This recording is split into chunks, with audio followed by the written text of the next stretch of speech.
और उफ उफ मिर्ची, हाय हाय मिर्ची, ये जो कंडीशन अप्लाई हुई थी सारे भक्तों के, उनके पता नहीं कहाँ कहाँ जाके गुब्बारे फूटे थे, कहाँ कहाँ जाके मिर्चियाँ लगी थी। और भाई भक्तों कहाँ हो तुम, आज आई नहीं, अभी तक एक गाली नहीं आई, कहाँ हो भाई सारे भक्तों, तुम आओ जल्दी से आओ, तुम्हारी अम्मा आ गई हैं, जल्दी से आओ भाई। कि भक्तों के भगवान का कहीं कोई चाय का ठेला ढाबा स्टॉल दुकान थी ही नहीं।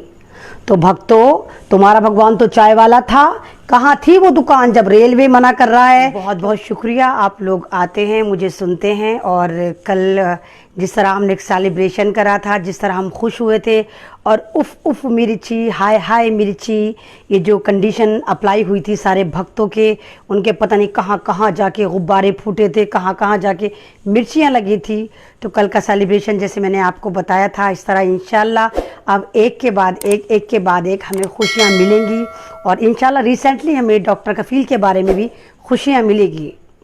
तो डॉक्टर कफ़ील के बारे में ही मैं आपसे डिस्कस करना चाहूँगी। मैं अपने इस बात का, अपने इस लाइव का आगाज़ इससे ही करूँगी कि सुप्रीम कोर्ट का फैसला था कि किसी भी बंदे को अगर ज़मानत हो जाती है, ये मैं नहीं कह रही, सुप्रीम कोर्ट कहता है, अगर किसी भी बंदे को जो जेल में है और उसको ज़मानत हो जाती है तो उसके बाद रसूखा उस पर नहीं लगाई जा सकती।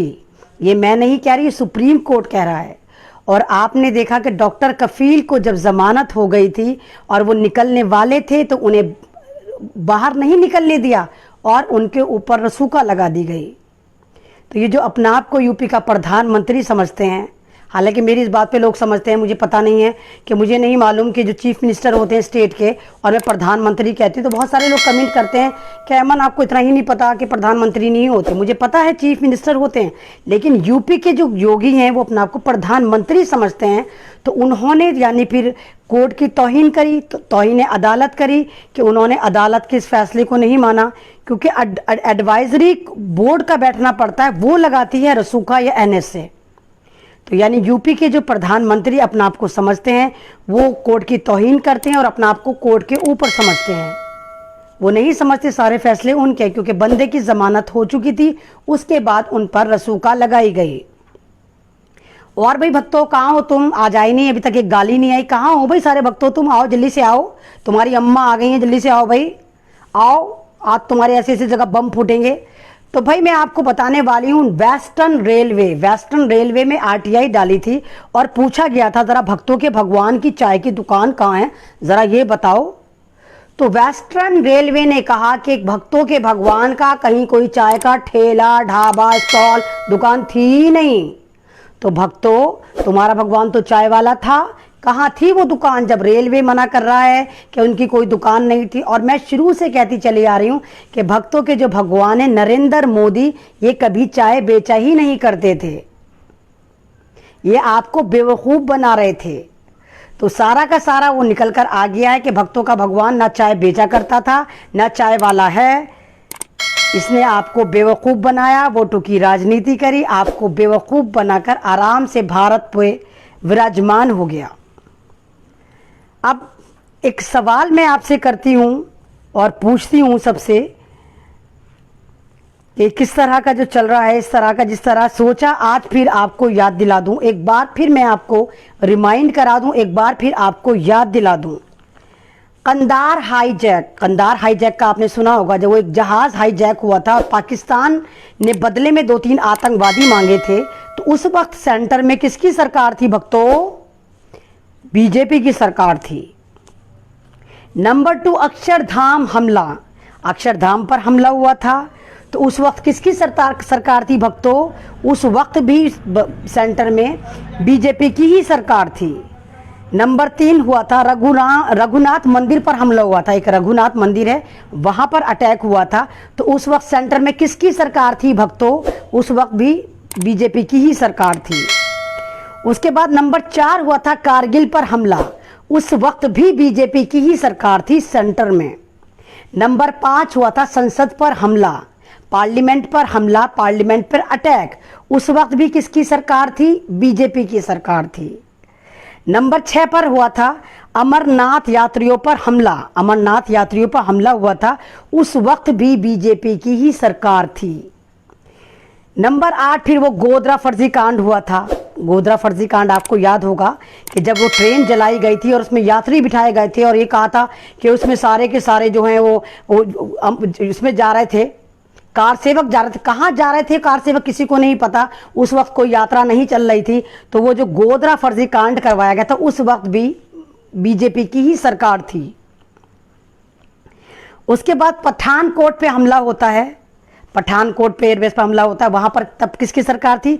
तब भी बीजेपी की ही सरकार थी। उरी पर हमला होता है, उरी पर होता है तो उस वक्त भी बीजेपी की ही सरकार थी।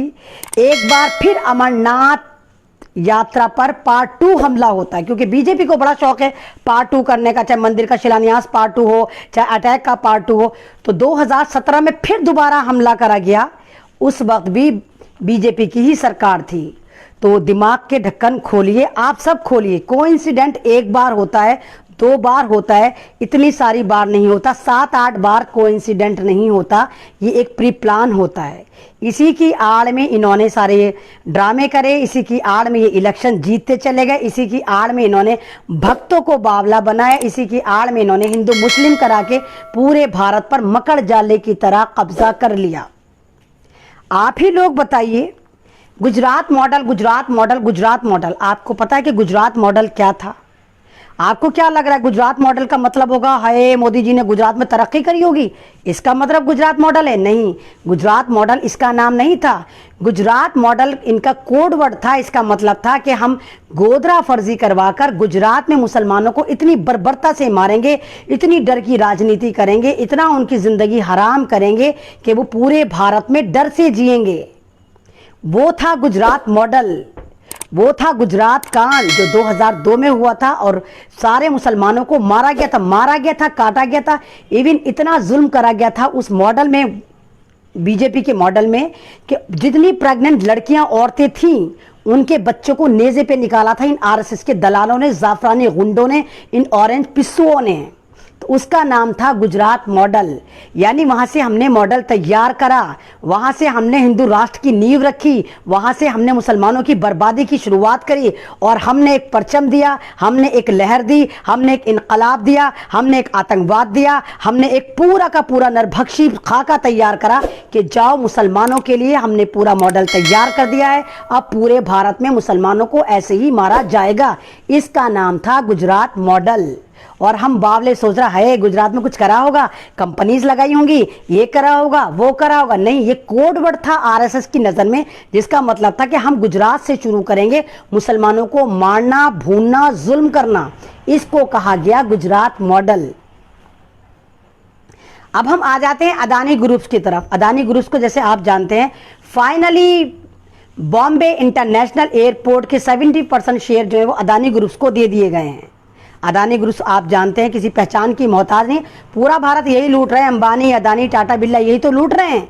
उससे पहले उनको ऑलरेडी 6 एयरपोर्ट दे दिए गए थे, भीख में दे दिए गए थे। भारत की प्रॉपर्टी, हमारी जनता की प्रॉपर्टी, हमारे देश की प्रॉपर्टी, हमारी प्रॉपर्टी आराम से उसको थाली में परोस कर दे दी थी।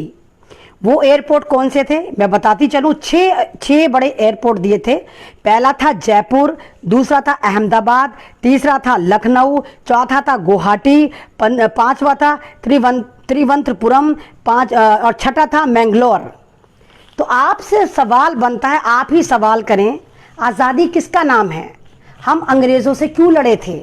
अंग्रेज़ों ने क्या करा था? अंग्रेज़ भारत में बिजनेस करने आए थे, ईस्ट इंडिया कंपनी, और यहां पर आकर उन्होंने चीजों को कब्जा करना शुरू करा। उन्होंने फूट डालो आंदोलन करा, उन्होंने जितने भी मुगलों के एम्पायर थे उनको खत्म करना शुरू करा, यहां से चीजों को लूटना शुरू करा और फाइनली यहां पर काबिज हो गए। 100 साल उन्होंने यहां पर तिजारत करी और 100 साल पूरी उन्होंने, अंग्रेजों ने भारत पर पूरी की पूरी हुकूमत करी और हम उनके खिलाफ खड़े हुए थे, हम उनसे आज़ादी मांग रहे थे।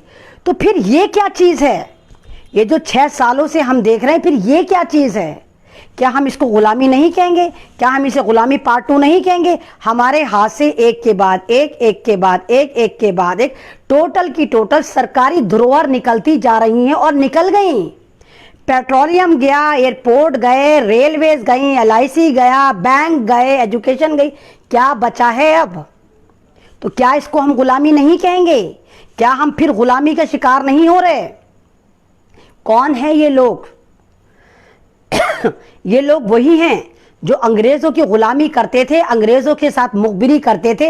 ये वही सावरकर वाले हैं, ये वही गॉडसे वाले हैं जो अंग्रेजों के साथ गुलामी कर करके उनसे फ्रीडम फाइटरों को मरवाया करते थे।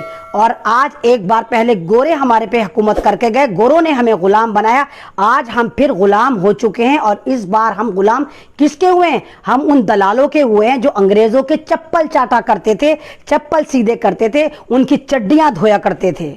आज हम उनके गुलाम हो रहे हैं। और उस तंजीम का नाम था आरएसएस। ये सारे आरएसएस वाले थे, ये गॉडसे वाले थे, ये सावरकर वाले थे।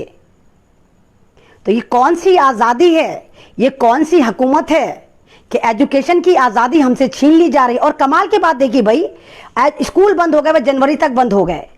अब जितने बच्चे अच्छे स्कूलों में पढ़ते हैं, जिस भी स्कूल में पढ़ते हैं, माँ बाप अपने बच्चों को लोकल स्कूल में भी पढ़ा रहे हैं, प्राइवेट स्कूल में भी पढ़ा रहे हैं, तो वो अपने जिगर के टुकड़े के लिए अपनी रोटी काट कर, अपना तन पेट काट कर पढ़ाते हैं। लेकिन फीस ऐसी ही जाएंगी, ऑनलाइन फीस जाएगी, ऑनलाइन क्लास होगी। तो पेरेंट्स को क्या रियायत दी गई? कुछ रियायत दी गई पेरेंट्स को?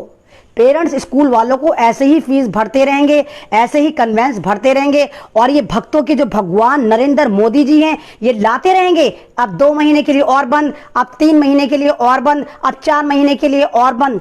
तो कौन है जो इनकी नीतियों के खिलाफ खड़ा होगा? कौन है जो आपको समझाएगा कि हमारे पे जुल्म हो रहा है, हमें लूटा जा रहा है? और कहते हैं ऑनलाइन पेमेंट करो, ऑनलाइन ट्रेडिंग करो, ऑनलाइन शॉपिंग करो। और ऑनलाइन का आपके सामने नमूने हैं कि सारा अमेजॉन पे फ्रॉड चल रहा है, OLX पे फ्रॉड चल रहा है। जहां जिस साइट पे जिसको मौका लग रहा है वो गरीबों को, किसानों को, दलितों को लूट रही हैं। उसकी सुनवाई कहां होगी? क्या कोई पुलिस है? क्या कोई महकमा है जहां हमारी सुनवाई होगी? पुलिस वाले तो हाथ खड़े कर देते हैं कि भैया हम कुछ नहीं कर सकते, ये तो फ्रॉड है। तो आप गुलामी की तरफ जा रहे हैं, आप गुलामी में घुस चुके, एंट्री कर चुके, आप गुलाम बनाए जा रहे हैं। सेम वही अंग्रेजों वाला रूल फॉलो करा जा रहा है। जैसे अंग्रेज मारते थे कि उनके खिलाफ बोलो या उनकी नीतियों के खिलाफ बोलो तो वो आपको जेलों में भर देते थे, आप पे उल्टी सीधी दिफाएं लगाते थे, आपको फांसी पे लगा देते थे, चढ़ा देते थे। सेम वही कंडीशन ये बीजेपी उर्फ आरएसएस सरकार कर रही है। ये हुकूमत बीजेपी की नहीं है, ये आरएसएस की सरकार है। Narendra Modi just like a puppet, एक कठपुतली है नरेंद्र मोदी। वो कठपुतली की तरह नाच रहा है, पीछे से हुकूमत अंबानी अदानी की चल रही है। आप समझिए इस बात को। यही वजह है एक के बाद एक, एक के बाद एक, एक के बाद ये सारी कंपनियां इनको बिकती जा रही हैं। आपको मालूम है सन 2013 में अंबानी ग्रुप नंबर 100 में भी नहीं आता था, 100 में की लिस्ट में भी नहीं आता था अमीरों की, और आज वो नंबर 5 की लिस्ट में चल रहा है, इंटरनेशनल लिस्ट में, अमीरों की लिस्ट में अंबानी। तो ऐसे कौन से पेड़ झाड़े थे उसने कि नोट उसके पास आ गए? ऐसा क्या उसने मौका करा कि अंबानी दुनिया की लिस्ट में नंबर 5 पर आ गया, अमीरों की लिस्ट में? जो नंबर 13 में 100 में भी नहीं आता था, 100 में भी नहीं आता था, अब वो नंबर 5 में आ रहा है। तो कहां हुई गड़बड़, कहां हुई घपड़गोट, किसने करा? कौन चौकीदार था जो चोर था? कौन चाय वाला था जो फर्जी था? कौन था वो भक्तों का भगवान जो आपका भगवान बनकर आया और राक्षस बनकर इस भारत को खा गया, नरभक्षी बनकर इंसानियत को खा गया? कौन था वो? मुझे बताने की जरूरत नहीं है, आप सबको पता है कि भक्तों का भगवान था, भक्तों का भगवान है। ये वही भक्तों के भगवान हैं जो कभी कह रहे थे कि ना चाइना घुसा है ना घुसेगा। अब हमारे जो CDS हैं वो रावत जी, उन्होंने कह दिया कि नहीं भाई, चाइना मई से हमारे अंदर घुसा हुआ है, हमारी चौकियां घेर ली हैं, हमारी फिंगर 876542 घेर ली है, गलवाहल झील घेर ली है। और मैं आपको ये वाली बात 4-5 महीने से बता रही हूं कि हमारे हाथ से सब चीजें गई। इंटरनेशनल मीडिया उठाकर देखो, लेकिन सब मुझे बावला समझते हैं कि नहीं भाई तो बावली है। हमारे मोदी जी कह रहे हैं, भक्तों के भगवान कह रहे हैं, ना कोई गया है ना कोई आया है, 1 इंच जमीन नहीं गई। वो अलग बात है। हमारे 20 फौजी जो बिहार के थे वो टहलते हुए चले गए, नींद में चलने की बीमारी होगी कि चाइना में पहुंच गए और चाइना ने उनको मार गिराया। ये राजनीति चल रही है। हमेशा भारतीय सरकार जो बीजेपी की सरकार है, हमेशा सेना पे इलेक्शन करती है, हमेशा सेना पे पॉलिसी करती है, हमेशा सेना पे सियासत करती है, इसी सेना को मरवा देती है। चाहे वो पुलवामा अटैक हो, चाहे वो अभी चाइना का अटैक हो, और चा का नाम चू नहीं बोलती, क्योंकि चाइना को कुछ कह ही नहीं सकती भारतीय सरकार। मैं आपसे पहले भी कह चुकी हूँ, नहीं कह सकती, क्योंकि अंबानी अदानी की टोटल कंपनियां चाइना में लगी हुई हैं। यही वजह है कि चाइना को ये कुछ कह ही नहीं सकते। बस आपको बावला बनाए रखेंगे, भारत के अंदर इतनी टेंशन दे देंगे कि आप उसमें लड़ मरेंगे, उसमें उलझ के रह जाएंगे। आप सवाल नहीं करेंगे कि सरहद पर क्या हो रहा है। और चाइना लगातार अंदर आए जा रहा है, अंदर आए जा रहा है, अंदर आए जा रहा है। और हमारा मीडिया भक्तों के भगवान की भक्ति करे जा रहा है, करे जा रहा है, करे जा रहा है, और आपको बेवकूफ बनाए जा रहा है। मेरा कोई फायदा नहीं होता कि मैं आऊं, आपके पास आऊं, अपना पसीना बहाऊं, आपको चीजों से अवगत कराऊं और फिर भक्तों की गालियां सुनूं, हाय बावली है, मुल्ली है, ये है।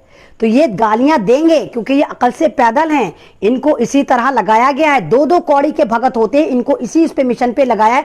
और जब से भक्तों का ये जो आतंकवादी कंपनी है अंबानी, इसने फेसबुक में हिस्सेदारी लिए, उसके बाद से ये जितने भी गोबर भक्त हैं, जितने भी आईटी सेल के स्लीपर बॉम्ब हैं आरएसएस के, ये बहुत ज्यादा एक्टिव हो गए हैं फेसबुक पर, यूट्यूब पर, सोशल मीडिया पर। ये आपको डराने के लिए आते हैं। तो इस वक्त हम सन 47 के पहले वाले भारत में पहुंच चुके हैं, हम गुलाम हो चुके हैं, हमसे आजादी छीन ली गई। और अब इनकी तैयारी है कि हमें इलेक्शन में वोट डालने ना दिया जाए। ये सारी तैयारी चल रही है, इसलिए भगत आ जाते हैं और ये आपको दिखाते हैं कि नहीं भाई, सारा कुछ नरेंद्र मोदी ने करा और नरेंद्र मोदी हमेशा आएगा। क्योंकि ये एक भ्रम की राजनीति कर रहे हैं। ये सिर्फ एक आपके अंदर एक भ्रम पैदा करते हैं ताकि आपको लगे कि हाँ, सब कुछ जो चल रहा है वो सिर्फ मोदी मोदी चल रहा है, सब कुछ बीजेपी बीजेपी चल रहा है। लेकिन ऐसा नहीं है। और कमाल की बात मैं आपको बताऊं, जो लोग मुझे सुन रहे हैं या जितने गोबर गणेश भी मुझे सुन रहे हैं, अमेरिका ने 50 ईमानदार लोगों की लिस्ट जारी करी है, जिसमें दुनिया के सबसे ईमानदार 50 लोगों को शामिल करा गया है। क्या आपको पता है उसमें भक्तों के भगवान का कहीं से कहीं तक नाम नहीं है? नाम किसका है? दुनिया के सबसे ईमानदार लोगों में कांग्रेस के मनमोहन सिंह का नाम है।